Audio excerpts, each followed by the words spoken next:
What's up, everybody? Welcome to... This is just a little disclaimer. This video was made thinking that I was going to make another YouTube channel called Entrepreneur Davis, but I decided to put it on this one because I know my athletes want to know more about making money online and just entrepreneurship in general. my channel, Entrepreneur Davis. This is going to be my first video on this channel. I'm pretty much going to be doing this to help you guys out extremely because I'm an entrepreneur, and I'm going to share some of my knowledge on how I made some of my money and some of the businesses that I started, so you guys can get some knowledge from it, and also just see me do it in action so you guys can see it firsthand and understand how this business works or each business works that I'm doing, because I do multiple different things for my entrepreneurship. I'm building multiple streams of income. I think right now I have 4 or 5, and I'm building other ones. I have different projects that I'm working on right now. But on this channel, it's going to pretty much be all entrepreneurship. And I'm going to be sharing everything that I know that I learned through my time being an entrepreneur and all the experiences that I have been through while being an entrepreneur. But in today's video, what I'm going to be talking about, the 5 crucial steps of how you guys can become an entrepreneur and what type of mindset you guys have to pretty much become an entrepreneur, because that's a really crucial thing. Because before you become an entrepreneur, you really have to have a different mindset, because you have to have so much faith in yourself. You have to pretty much bet on yourself. You got to know that what you're doing is going to work. Because a lot of people are going to tell you what you're doing is not going to work and whatnot, but pretty much that's what this video is going to be about. But before I get into that, I wanted to give you guys a little synopsis of who I am and what background I come from, so you guys can understand what type of entrepreneur I am and pretty much my experiences and everything that I've done. Also on this channel, before I get into that, my bad, I forgot this part. We will be doing, I will be trying out new business ventures and pretty much vlogging the experience and showing you guys how it went for me. And yeah, so that'll be everything. So thanks for tuning in, and let's get into it.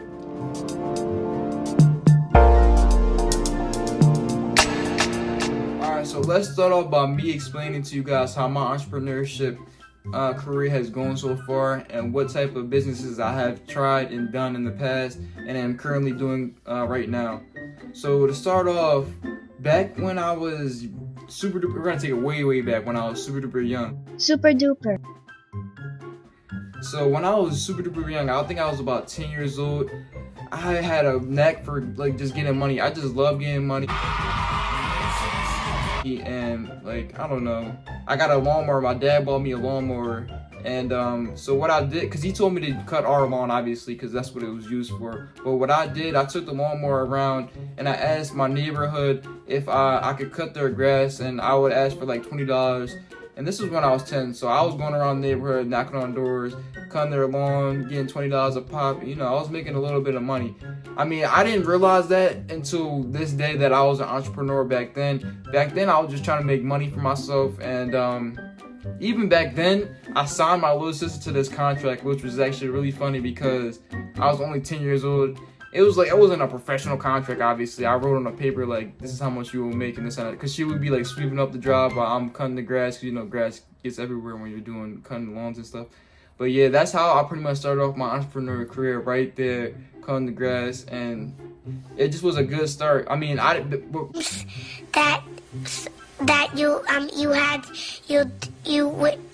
you do. Now I know it was an entrepreneurship thing, but back then I was just trying to make money. All right, now I'm gonna jump to when I actually started realizing that I wanted to be an entrepreneur, and when I really got back into my entrepreneurship since I was 10. So I mean, I went through high school and everything, didn't realize that I wanted to be an entrepreneur. But then once I got to my freshman year at college, that's when I realized, because I had a lot of free time on my hands, because you know when you get to college, you have a whole bunch of free time on your hands and you just don't know how to spend it. And when I was in college, I was getting a little bit extra money. I had a little bit extra excess cash that I had to just spend, and I would just be spending it on like clothes and shoes and stuff. But one semester, I decided to take my excess cash and invest into a business. And the business was the dropshipping online business.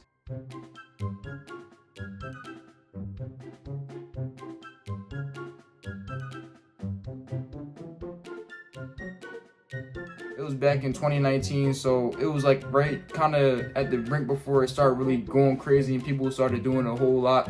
So yeah, I bought a business for $950, it was a great investment because I ended up making a whole bunch of money back. I made about, I still run this business to this day, but I think at this point I'm up to like 20,000. I mean, I don't run it as much anymore because, you know, drop shipping is dying, and like, I mean, I could evolve the business to a higher level, but I have different, like, you know, business habits and different routes that I could be taking right now, and it's not really that important right now. I might get back into that in the future, but we'll see on this channel if I do.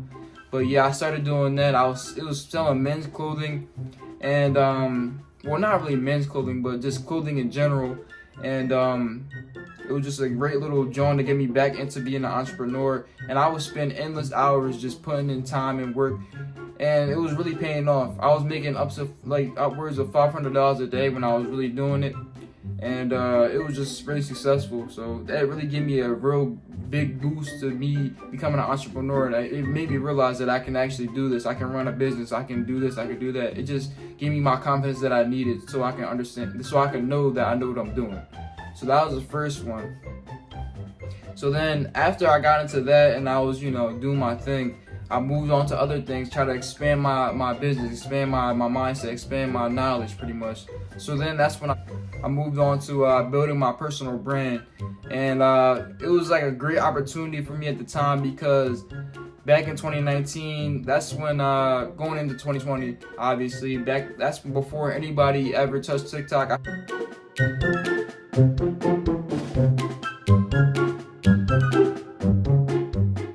I've seen a lot of big people on YouTube talking about how TikTok could be a big opportunity for business experiences and building your own personal brand. So I decided to give it a try.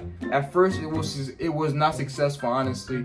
But once I figured out how to leverage myself and to pretty much get myself out there and make videos that people wanted to watch, then that's when my TikTok pretty much took off and it just blew up. Like I had I think 4 videos reach 1 million views, and it was just a great time. Right now, my TikTok account is sitting at 141,000 followers, and I think 2.1 million likes. So it's a pretty successful account. I mean, that's why I still run to this day. After I built up my TikTok, I just kept expanding. I wanted to expand my knowledge even more. So that's when I decided that I wanted to get a more hands-on business. I wanted to get something that is not online. It's not, you know, building a fan base. You know, it's like something more hands-on. So that's when I decided that I wanted to get into the ATM business.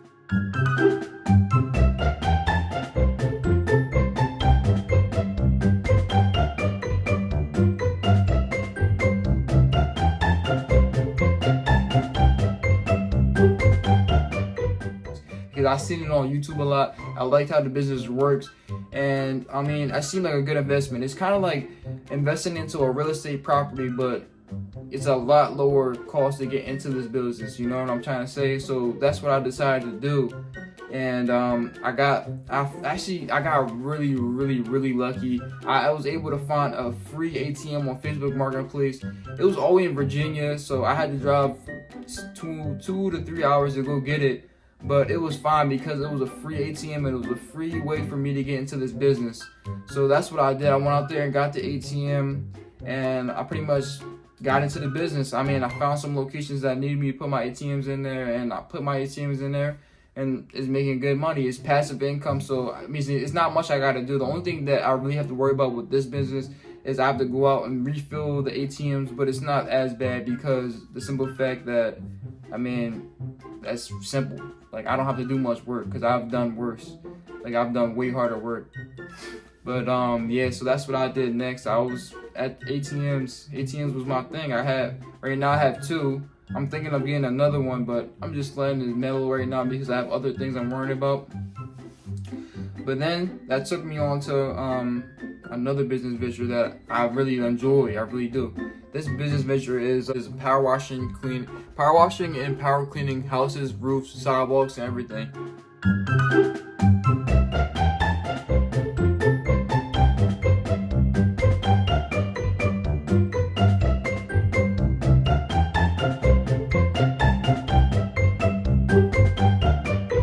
I mean, this business hasn't really gotten started up yet because I was able to also get into this business for a low cost.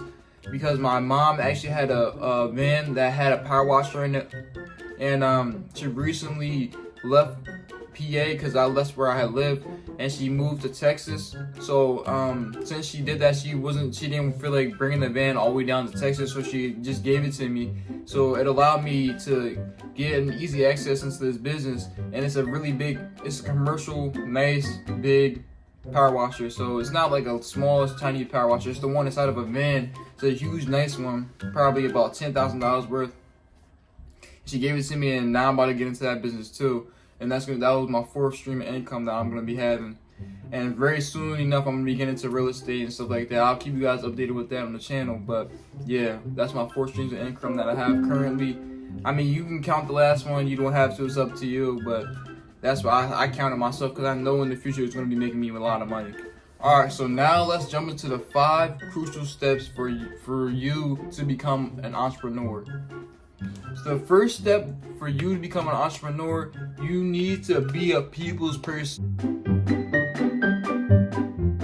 Like, you really need to be able to talk to people. You need to be able to do business with people. You need to be able to socialize. I'm telling you, because that's going to take you a long way with any business. I mean, with some businesses, it doesn't really make a difference if you're a people's person or not.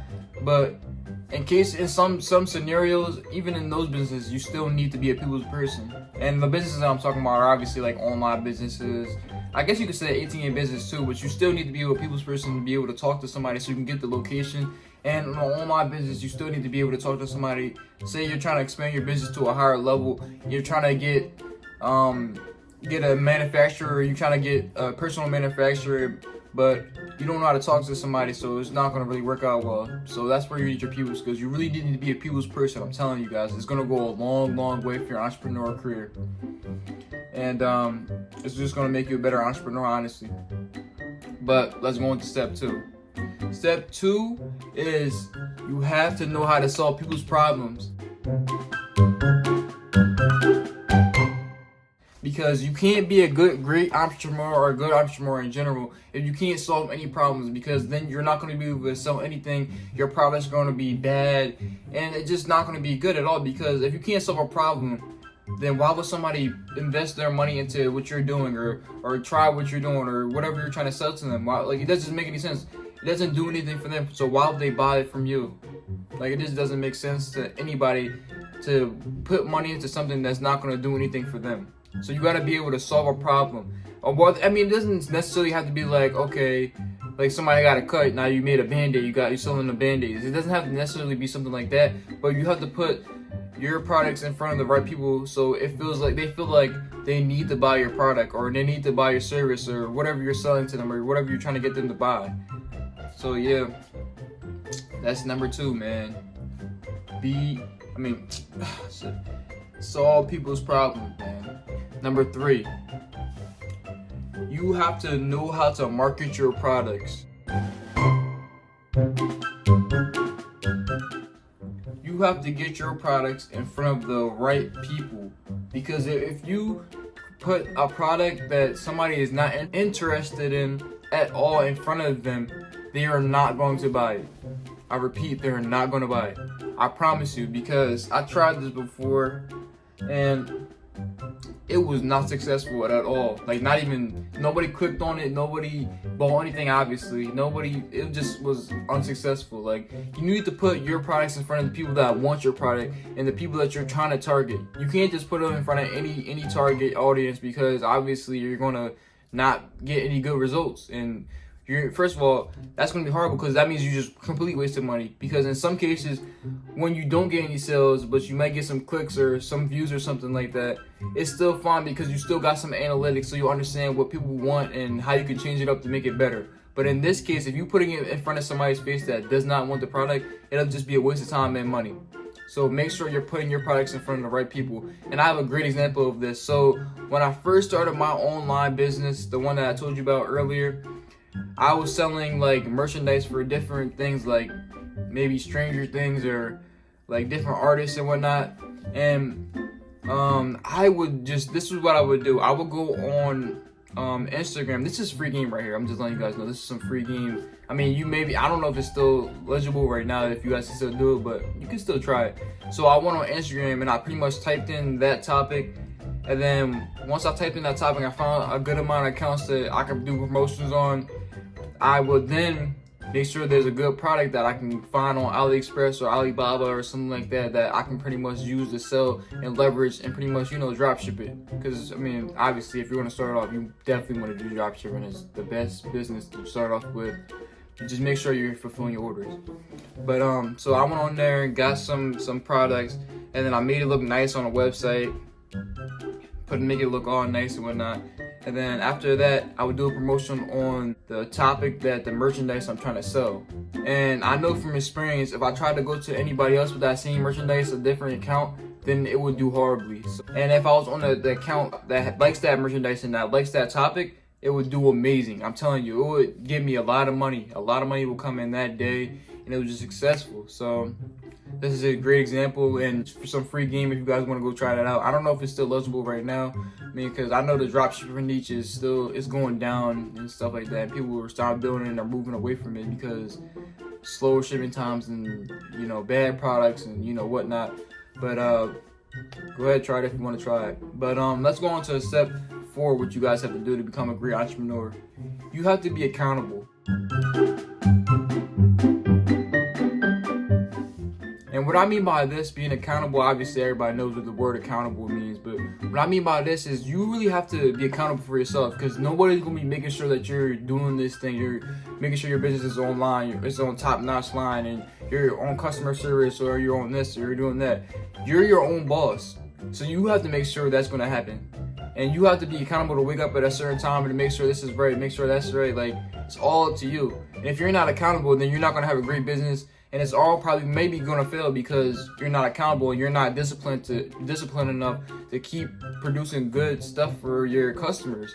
And if your customers know that you're not producing great stuff, why would they come back and keep buying from you if they already know that you're gonna give them a bad product, or you're not gonna respond to their emails for the customer service or whatever it is? So you really gotta be accountable, and you really gotta stay disciplined, because in the long run, it's really gonna pay off, and you're really gonna reap the benefits if you stay disciplined now, and you're really gonna see it. So let's move on to step 5. So step 5, I think it's really your choice, but honestly for me, it's a personal preference. I really want this now, and I see from my past experiences, it's definitely a very important thing. So the step 5 is that you need to be passionate about what you're doing. Whatever business you want to be in, you have to really like what you're doing, because if you don't like it, it's going to be hard for you to grow your business. Like I said in the last one, it's going to be hard for you to stay accountable to doing what you're doing, because you're not going to really want to do it because you're just doing it for money. And I mean, money is great and all, but like, you have to find something that you're really passionate about. So even on the days that you're really tired and you don't want to work, you get down, you get to grind because you just like doing that topic and you want to see it grow. And like, that's really a big crucial, I mean, for me at least, I'm sure for a lot of other entrepreneurs, they think the same exact thing, that they want to be passionate about what they're doing. So just find something that you really enjoy doing. A lot of businesses in the entrepreneur space, I mean, they don't have any money that can be made in it. Like something like, if you go down too niche, then it's not going to be any money made in that category. But if you can find something that still has some money that still needs to be made, and you love to do that thing, then you just found a golden ticket, because you're going to be super duper passionate about getting it done because you love that topic, and it's going to make you a lot more money because you're so passionate about it and you're putting up so much time and work into it. But yeah, so that's going to be our 5 steps. I hope you guys enjoyed it. Like, subscribe, show your boy some love. Thank you guys. Have a blessed day, and keep grinding, man.